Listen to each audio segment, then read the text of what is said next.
Today on My Life on the Deck, I'm putting together my brand new outdoor patio heater. As you can see, it's pictured here. I was thinking about getting one to hook up to the natural gas, but decided to get one with a propane tank. This way I can move it around our patio and our deck with no problems.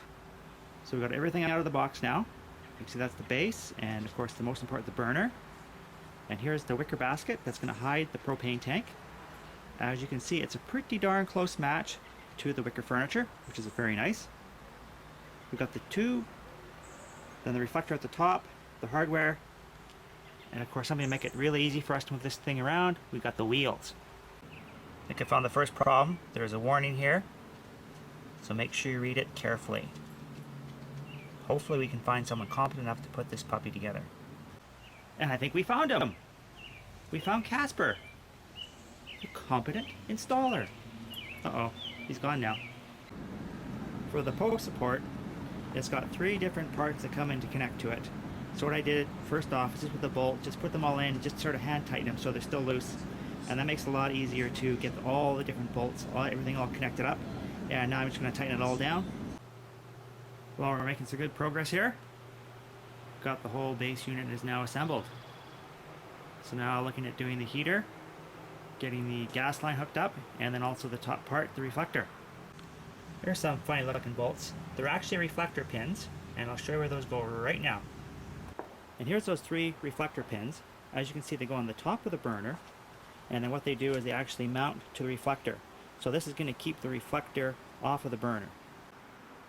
And so far, the trickiest part is actually been running the hose up from the bottom all the way up that post. It was a bit tricky at the middle there. And then now I just had to connect it right into the burner. And we now have the burner on the top.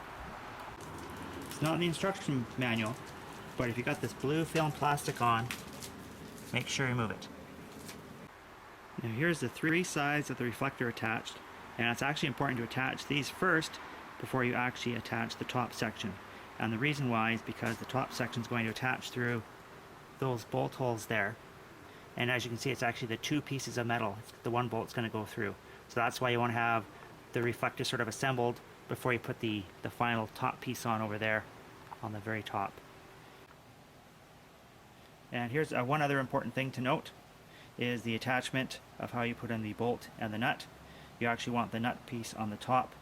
And here's the fully assembled reflector.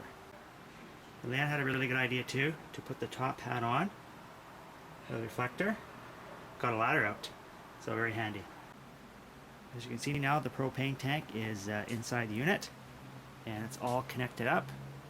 And just about ready to start it, which is great because the sun's gone down and it's getting a little cool out. It's time to get some warmth on this deck. And here we go, we've got heat.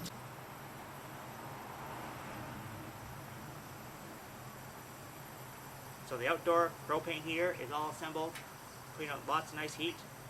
Now it's time for a nice cold beverage on this nice warm deck. And for more information on outdoor projects, check out my website, mylifeonthedeck.com.